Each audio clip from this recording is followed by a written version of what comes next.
నమస్తే, welcome to editor analysis. కంగాల్ పాకిస్తాన్ ఆకలి కేకల నడుమ కోలుకోలేని దెబ్బ. రూపాయికి గతి లేదు, కోటికి దిక్కు లేదు. పాకిస్తాన్లో ఆర్థిక విధ్వంసం. ఆకలి రాక్షసుడి గుప్పెట్లో పాక్ సామాన్యుడు. పాతాళానికి పడిపోయిన జీవన ప్రమాణాలు. టైం బాంబై కూర్చున్న పాకిస్తాన్ దేశ పతనానికి కౌంట్ డౌన్. ఒక దేశం ఆర్థికంగా ఎలా నాశనం అవుతుందో, రాజకీయ వైఫల్యాలు ప్రజల బతుకులను ఎలా పాతాళానికి తొక్కుతాయో చూడడానికి సరిహద్దు దేశం పాకిస్తాన్ ఒక ఉదాహరణగా మారింది. అక్కడ ఆకలి రాక్షసుడు రాజ్యమేలుతున్నాడు. ప్రతి వీధిలోనూ ప్రతి ఇంట్లోనూ సామాన్యుడి ఆక్రందనలు మిన్నంటుతున్నాయి. ద్రవ్యోల్బణం చుక్కలు తాకుతుంటే రూపాయి విలువ పాతాళానికి పడిపోయింది. దేశంలో ప్రతి 10 మందిలో 3 కటిక పేదరికంలో మగ్గుతున్నారని అధికారిక గణాంకాలే స్పష్టం చేస్తున్నాయి. నిత్యం భారత్పై విషం చిమ్మడం, అంతర్జాతీయ సమాజం ముందు దేహి అంటూ చెయ్యి చాచడం తప్ప సొంత దేశ ప్రజల కడుపు నింపే ఆలోచన ఇస్లామాబాద్ పాలకులకి కరువైంది. అసలు పాకిస్తాన్లో పరిస్థితి ఎంత దారుణంగా దిగజారింది? ఆకలి కేకల నడుమ అక్కడ ముంచుకొస్తున్న అంతర్గత విపత్తు ఏంటి? ఇప్పుడు మరింత వివరంగా చూద్దాం. దక్షిణాసియా రాజకీయాల్లో ఒకప్పుడు వ్యూహాత్మక ప్రాంతంగా ఉన్న పాకిస్తాన్ ఇప్పుడు తీవ్ర ఆర్థిక వినాశనం వైపు వేగంగా పయనిస్తుంది. ఇస్లామాబాద్ వీధుల నుంచి బలూచిస్తాన్ కొండల వరకు, సింధ్ లోయల నుంచి పంజాబ్ గ్రామాల వరకు ఒకటే నిశ్శబ్దం, ఒకటే భయం. దేశాన్ని ఆకలి, పేదరికం కరకరా నములుతున్నాయి.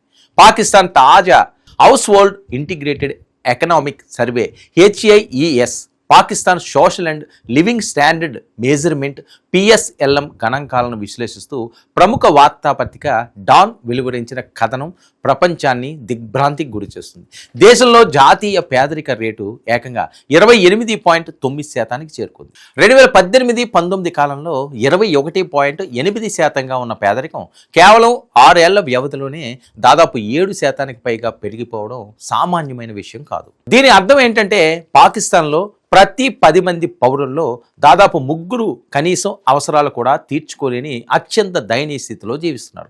ఒకవైపు నిత్యావసర వస్తువుల ధరలు ఆకాశాన్ని తాకుతుంటే, మరోవైపు సంపాదన లేక, ఉద్యోగాలు రాక ప్రజలు అల్లాడిపోతున్నారు. రొట్టె ముక్క కోసం, కాసింత పప్పు కోసం జనం క్యూ లైన్లలో గంటల తరబడి నిలబడాల్సిన దుస్థితి దాపురించింది. ఈ ఆర్థిక సంక్షోభం పాకిస్తాన్ గ్రామీణ ప్రాంతాలను నలిపేసింది. పట్టణ ప్రాంతాలతో పోలిస్తే పల్లెల్లో పరిస్థితి మరింత దారుణంగా తయారైంది. గ్రామీణ ప్రాంతాల్లో పేదరికం ఏకంగా 8% పెరగగా పట్టణాల్లో 6% పెరిగింది. దశాబ్దాలుగా పేరుకుపోయిన ద్రవ్యోల్బణం, విదేశీ మారక ద్రవ్య నిల్వల క్షీణత, చెల్లింపుల సంక్షోభం పాక్ నడుం విడిచేశాయి. COVID-19 మహమ్మారి సృష్టించిన బీభత్సం నుంచి తేరుకోకముందే అంతర్జాతీయ ద్రవ్య నిధి IMF విధించిన కఠినమైన షరతులు, పన్నుల భారం సామాన్యుడిపై విరిగిపడ్డాయి. గతంలో వచ్చిన భీకర వరదలు, వ్యవసాయ రంగాన్ని దెబ్బతీసిన వాతావరణ మార్పులు కూడా ఈ సంక్షోభాన్ని మరింత తీవ్రతరం చేశాయి. పాకిస్తాన్లో ఒకప్పుడు మధ్యతరగతిగా ఉన్న కుటుంబాలు కూడా ఇప్పుడు దిగువ మధ్యతరగతి, అక్కడి నుంచి పేదరికంలోకి నెట్టపడుతున్నాయి. పిల్లలకు పోషకాహారం దొరకక అంధకారం వ్యక్తమవుతుంది. ఆసుపత్రుల్లో మందులు లేవు, పాఠశాలల్లో విద్యుత్ లేదు, మార్కెట్లో కొనుగోలు శక్తి పూర్తిగా క్షీణించింది. ఒక రకంగా చెప్పాలంటే పాకిస్తాన్ సమాజం అంతర్గతంగా ముక్కలవుతుంది. సొంత ఇల్లు గుల్లవుతుంటే పాకిస్తాన్ పాలకులు మాత్రం తమ ప్రాధాన్యతలను మార్చుకోవడం లేదు.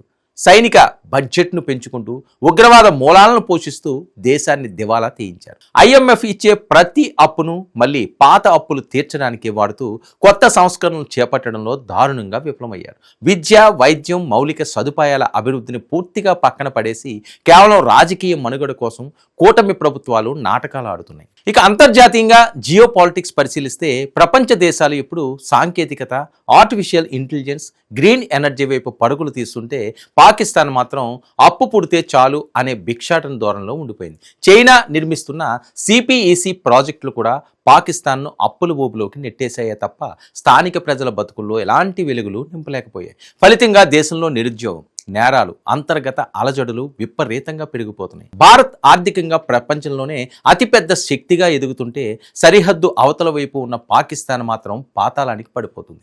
పొరుగు దేశంపై లేనిపోని ద్వేషం పెంచుకుని సొంత ప్రజల కడుపు కొట్టిన ఇస్లామాబాద్ రాజకీయాలు ఇప్పుడు ఆ దేశాన్ని కోలుకోలేని దెబ్బతీశాయి.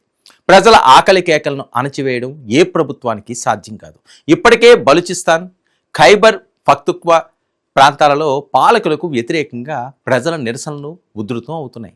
మొత్తానికి పాకిస్తాన్ ఇప్పుడు ఒక టైం బాంబుపై కూర్చుంది. 28.9% చేరిన పేదరికం కేవలం ఒక సంఖ్య కాదు, అది ఆ దేశ పతనానికి స్పష్టమైన సూచిక.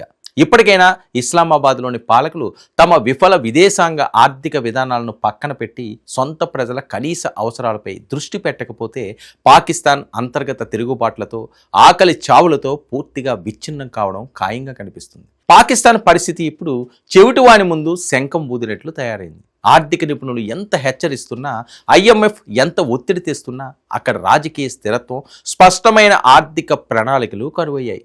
దేశంలోని 30% మంది జనం ఆకలితో అల్లాడుతుంటే వారి పొట్ట నింపే చర్యలు చేపట్టకుండా ఇంకా పాతకాలపు యుక్తులతో కాలం వెల్లదీస్తే ఆ దేశానికి మిగిలేది నాశనమే అని ఎప్పటికైనా గుర్తించాలి. ఇది ఈనాటి ఎడిటర్ అనాలిసిస్. 99 న్యూస్.